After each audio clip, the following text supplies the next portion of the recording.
10 കൊല്ലമായി ഞാൻ എടുത്തിട്ട് ഈ വണ്ടി. എല്ലാവരുടെയും ഒരു സെക്കൻഡറി കാർ അല്ലെ പ്രൈമറി കാറായിട്ട് തന്നെ ഇന്നോവയുണ്ട്. കാരണം ഇത് വഴി കിടക്കില്ല. അത് ടൊയോട്ടയുടെ ഇന്നോവയുടെ ഒരു പ്രോമിസ് തന്നെ. 8 സീറ്റർ വണ്ടി 8 പേർക്ക് 10 പേര് വരെ ഇരുന്ന് സുഖമായിട്ട് പോകാം. അവിടെയാണ് നമുക്ക് 4.5 lakhs ആണ് ഓവറോൾ കോസ്റ്റ് ഇപ്പോൾ വന്നു നിൽക്കുന്നത്. നമുക്കൊരു 14-15 മൈലേജ് ലോങ്ങിൽ കിട്ടുമ്പോൾ ഇപ്പോൾ ഒരു 12 അത് കുറഞ്ഞിട്ടുണ്ട്. ഹായ്, എൻ്റെ പേര് ഷാലിൻ. പന്തളമാണ് സ്ഥലം. ഇതാണ് എൻ്റെ വണ്ടി. ടൊയോട്ട ഇന്നോവ ടൈപ്പ് 2 ആണ്. ഇപ്പോൾ 10 കൊല്ലമായി ഞാൻ എടുത്തിട്ട് ഈ വണ്ടി. 1,15,000 കിലോമീറ്ററാണ് ഇപ്പോൾ വണ്ടി ഓടി നിൽക്കുന്നത്. സർവീസിൻ്റെ കാര്യങ്ങളൊക്കെ എങ്ങനെയാണ്? സർവീസ് ടൊയോട്ട ഭയങ്കര നമുക്ക് അഫോർഡബിൾ ആണ് സർവീസ് കോസ്റ്റ് വരുന്നത്. അതായത് 1 ലക്ഷം സർവീസിന് ഒരു 10 തൊട്ട് 12,000 ഇൻ ബിറ്റ്വീനിൽ സർവീസ് കോസ്റ്റ് തീരും നമുക്ക്. 1 ലക്ഷത്തിൻ്റെ മെയിൻ സർവീസിന് 12,000 രൂപയ്ക്ക് അത് തീരും. മാക്സിമം അത്രേ ഉണ്ടാവുള്ളൂ. പിന്നെ സ്പെയർ മറ്റേ ചേഞ്ചിങ്ങിനോ കാര്യങ്ങളോ വരികയാണെങ്കിൽ അത് അഡീഷണൽ വരും. സർവീസ് കോസ്റ്റ് എന്ന് പറയുമ്പോൾ അത്രേ വരുള്ളൂ. അതായത് ഇപ്പം നമുക്ക് നോർമലി സർവീസ് പീരിയഡ്സ് ഒക്കെ എങ്ങനെയാണ്? 10,000 ചെയ്യാം. 5,000 പീരിയോഡിക് സർവീസസ് അവൈലബിൾ ആണ്. ഈ 10,000 ചെയ്യുമ്പോൾ എന്ത് കോസ്റ്റ് വരുന്നത് നമുക്ക്? ഡിപ്പെൻസ്. അതൊരു 4,000, 5,000, 6,000 മാക്സിമം പറഞ്ഞില്ലേ? മാക്സിമം പറഞ്ഞത് ഒരു 12,000 അകത്ത് നിൽക്കും. അത് 1 lakhൻ്റെ സർവീസിന് കാര്യമാണോ? മറ്റേതൊക്കെ മാക്സിമം ഒരു 6 to 7 ഇൻ ബിറ്റ്വീൻ മാക്സിമം. അത്രയും വരില്ല, എന്നാലും മാക്സിമം അത്രേ വരുള്ളൂ. എൻജിൻ സൈഡ് ആസ് യുനോ ടൊയോട്ടയിലൊക്കെ ഇന്നോവയിലൊക്കെ ഒരു 8 ലക്ഷം വരെ ഓടി ഇന്നോവകൾ നമ്മുടെ കേരളത്തിൽ തന്നെ ഉണ്ട്. അതുകൊണ്ട് ആ ഒരു പ്രശ്നമൊന്നും ഉണ്ടായിട്ടില്ല ഇതുവരെ. എൻജിൻ സൈഡിലുള്ള പ്രശ്നമൊന്നും ഉണ്ടായിട്ടില്ല. ഈ ഫസ്റ്റ് വേരിയന്റ് അല്ല, ഇത് സെക്കൻഡ് ജനറേഷൻ? ഇത് ടൈപ്പ് 2. അതെ. അപ്പം ഇപ്പം 10 കൊല്ലമായിട്ട് ഇത് തന്നെ യൂസ് ചെയ്യാനുണ്ടെങ്കിലും സ്പെഷ്യൽ കാരണം വല്ലതും ഉണ്ടോ?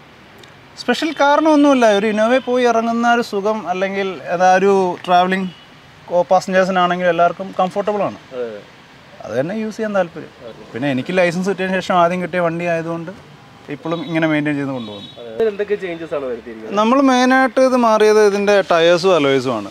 നമുക്കിതിൽ നേരത്തെ വന്നുകൊണ്ടിരുന്ന 15 ഇഞ്ചാണ് സ്റ്റോക്ക് അലോയും ടയർ വന്നത്. നമ്മളത് 17 ഇഞ്ചിലേക്ക് അപ്ഗ്രേഡ് ചെയ്തു. അത് നമ്മൾ ടയർ യൂസ് ചെയ്ത് കോണ്ടിനെൻ്റലിൻ്റെ പ്രീമിയം 2 കോൺടാക്ട് എന്ന് പറഞ്ഞ ടയറും അലോയ്സ് BBSൻ്റെ ആണ്. അത് അറൗണ്ട് നമുക്ക് രണ്ടും കൂടെ ഒരു 88-90 ഇൻ ബിറ്റ്വീൻ നമുക്ക് റേഞ്ച് വന്നിട്ടുണ്ട്.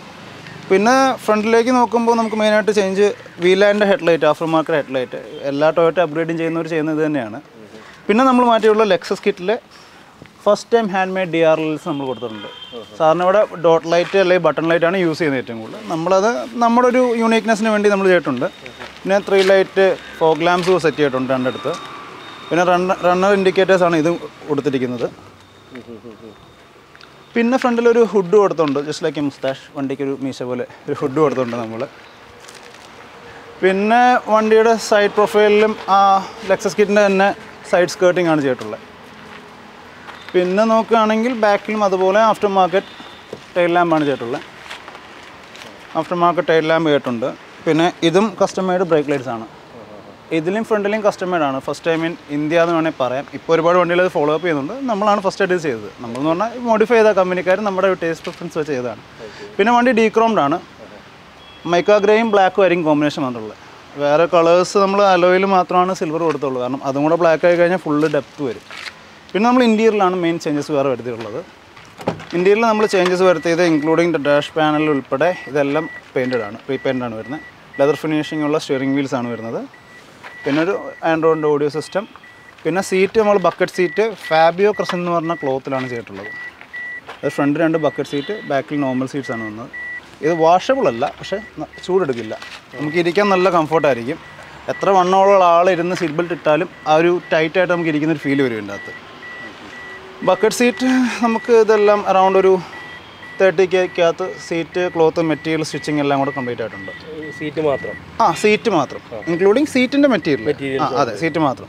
പിന്നെ ഡാഷ് ബോർഡ്, പെയിൻറ്റിങ് കാര്യങ്ങൾ ഇതെല്ലാം കൂടെയാണ് നമുക്ക് 4.5 lakhs ആണ് ഓവറോൾ കോസ്റ്റ് ഇപ്പോൾ വന്നു നിൽക്കുന്നത്.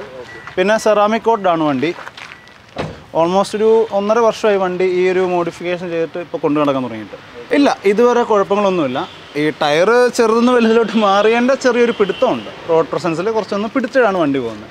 നേരത്തെ നമുക്കൊരു 14-15 മൈലേജ് ലോങ്ങിൽ കിട്ടുമ്പോൾ ഇപ്പോൾ ഒരു 12 അത് കുറഞ്ഞിട്ടുണ്ട്. MED വിഷയം ഉണ്ടായിട്ടുണ്ട്. എനിക്ക് നമ്പർ പ്ലേറ്റിന് ഒരു തവണ MED വിഷയം ഉണ്ടായിട്ടുണ്ട്. അറൗണ്ട് ഒരു 3,000 rupees ഫൈൻ കിട്ടിയിട്ടുണ്ട്. അത് ഇതല്ലായിരുന്നു, ചെറിയ നമ്പർ പ്ലേറ്റ് ആയിരുന്നു. അപ്പോൾ അതിന് ഒരു ഫൈൻ കിട്ടിയിട്ടുണ്ട്. അല്ലാതെ ഇതുവരെ വണ്ടി നിർത്തുക, തടയുക, അങ്ങനത്തെ പ്രശ്നങ്ങളൊന്നും ഉണ്ടായിട്ടില്ല. ഞാൻ ബേസിക്കലി ലോങ് പോകുന്ന ഒരാളാണ്. അങ്ങനത്തെ പ്രശ്നമൊന്നും ഉണ്ടായിട്ടില്ല ഇതുവരെ. ഇപ്പോഴത്തെ നമ്പർ പ്ലേറ്റിൻ്റെ അതേ സൈസിൽ ലീഗൽ 5 നമ്പർ പ്ലേറ്റ് ആണ്. 3DO സ്റ്റിക്കേഴ്സും അല്ല, ലീഗൽ പഞ്ചിങ് നമ്പർ പ്ലേറ്റ് ആണ് ഇത് വരുന്നത്. ഈ ഒരു വണ്ടി മാത്രമല്ല. പക്ഷേ ഇത് ഞാൻ പറഞ്ഞല്ലോ, എനിക്ക് ലൈസൻസ് കിട്ടിയിട്ട് ആദ്യമായിട്ട് കൈ കിട്ടിയ വണ്ടി ആയതുകൊണ്ടാണ് ഞാൻ ഇതുപോലെ ഇത് കൊണ്ടുപോകുന്നത്. പിന്നെ SUV അല്ലെങ്കിൽ MUV സെഗ്മെൻറ്റിൽ ഇന്നോവയെക്കാളും നല്ലൊരു ആ ഒരു പ്രൈസ് കാറ്റഗറിയിലായാലും ഭേദമുള്ളൊരു വണ്ടിയില്ല. അതായത് ഡ്രൈവറാണെങ്കിലും കോ പാസഞ്ചറിനാണെങ്കിലും ഒരേ രീതിയിൽ ഇപ്പോൾ 200-300 കിലോമീറ്റർ പോയി കഴിഞ്ഞ് അന്ന് ഇറങ്ങിയാലും ഒരു സ്ട്രെസ് ഫ്രീ ആയിട്ട് ഇറങ്ങാൻ പറ്റിയ വണ്ടി ഇന്നോവയാണ്. കാരണം ഈ കാറ്റഗറിയിലുള്ള മിക്ക വണ്ടികളും ഞാൻ ഓൺ ചെയ്തിട്ടുണ്ട്, ഓടിച്ചിട്ടുണ്ട്. ഈ പ്രൈസ് കാറ്റഗറിയാണ് കേട്ടോ പറഞ്ഞത്, അല്ലാതെ എല്ലാ SUV ഞാൻ ഓൺ ചെയ്തിട്ടുണ്ടെന്നല്ല പറഞ്ഞത്. അതായത് എൻ്റെ കയ്യിൽ സ്കോർപ്പിയോ ഉണ്ടായിരുന്നു. ഞാൻ 3 ജനറേഷൻ സ്കോർപ്പിയോ യൂസ് ചെയ്തിട്ടാണ് ഇന്നോവയിലോട്ട് മാറുന്നത്. 3 ജനറേഷൻ സ്കോർപ്പിയോ യൂസ് ചെയ്ത് ഇന്നോവയിലോട്ട് മാറിയ വ്യക്തിയാണ്. ഇതിനകത്ത് പിന്നെ എനിക്ക് മാറാൻ തോന്നിയിട്ടില്ല. പിന്നെ ഒരു ചെറിയ വണ്ടിയെന്നനുസരിച്ച് ഞാൻ ചെറിയൊരു കിയ സെൽറ്റോസ് എടുത്തിട്ടുണ്ട്. ബട്ട് രണ്ടും 2 സെഗ്മെൻറ്റാണ്, അതുകൊണ്ട് അത് കമ്പയർ ചെയ്യാൻ പറ്റില്ല. ഇന്നോവയുടെ പാസഞ്ചർ സുഖം ഇന്നോവയ്ക്കേ തരാൻ പറ്റുള്ളൂ. അത് ആ ഒരു റേഞ്ചിൽ അതേ ഉള്ളൂ. അത് ഇന്ന് ഞാൻ ഈ വണ്ടി എടുത്തപ്പോൾ അറൗണ്ട് ഒരു 13.25 സംതിങ് ആയിട്ടുണ്ട്. 2012 എടുത്തപ്പോൾ. 2012 സിൽവർ മൈക്ക മെറ്റാലിക് എന്ന് പറഞ്ഞ ഈ കളറായിരുന്നു നമുക്ക് ഇഷ്ടപ്പെട്ടത്.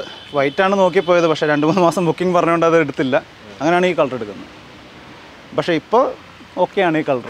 1.5 വർഷമായിട്ടാണ് ഈ മോഡിഫിക്കേഷൻ ചെയ്ത് ഇങ്ങനെയൊക്കെ ആക്കിയത്. മുമ്പ് നോർമൽ ടൈപ്പ് 2 ആയിരുന്നു. ക്രോമിൻ്റെ അതിപ്രസരം ഉണ്ടായിരുന്നു, ഫുള്ള് ക്രോമായിരുന്നു ഫ്രണ്ടിൽ. ക്രോം ഗ്രില്ല് അങ്ങനത്തെ ഐറ്റംസ്, ഒരു കുറ്റിയൊക്കെ ഉണ്ടായിരുന്നു. അതെല്ലാം മാറ്റി. പിന്നെ 2 MLAയുടെ വലിയ ഹോണൊക്കെ ഉണ്ടായിരുന്നു, അതെല്ലാം എടുത്ത് മാറ്റി. ഇപ്പോൾ നമ്മൾ നീറ്റാണ്, ബട്ട് മോഡിഫൈഡുമാണ്. അതെ. ഇതിന്റെ ഒരു ഡ്രൈവിംഗ് ഇപ്പം ഒരു ഇതെങ്ങനെയാണ്? അതായത് നമുക്ക് ഇതെന്ന് പറഞ്ഞാൽ ഇന്നോവ ഒരു പവർ ഹൗസ് വണ്ടിയല്ല. ഇറ്റ്സ് നോർമൽ 2.4 ലിറ്റർ ഒരു നോർമൽ വണ്ടി എന്ന് പറയാം. അതായത് ഒരു 60, 70, 80 ഒക്കെ കഴിഞ്ഞ് പയ്യെ അത് കയറുള്ളൂ മുകളിലോട്ട്. ഇപ്പോൾ കിയ അല്ലെങ്കിൽ പുതിയ ജനറേഷനുള്ള ഏത് വണ്ടിയും ചവിട്ടിയതുപോലെ കയറും. ഇന്നോവ അങ്ങനെ കയറില്ല. അതിൻ്റെ ആയിട്ടുള്ള എല്ലാ ഗുണങ്ങളുണ്ട്. അതുകൊണ്ടാണ് ഈ 3 ലക്ഷം, 4 ലക്ഷം, 5 ലക്ഷം ഒക്കെ മൈലേജ് ഈ എൻജിൻ കിടന്ന് ഓടുന്നത്. റോയിലും ഏതാണ്ട് ഒരുപോലെയാണ് വരുന്നത്. 3 റോയിലും മറ്റേ മുകളിൽ നിന്ന് AC വരുന്നതുകൊണ്ടും വലിയ കുഴപ്പമൊന്നുമില്ല. ബാക്ക് റോയിൽ വരെ തലയും തട്ടാതെ കുഴപ്പമില്ലാതിരിക്കുക.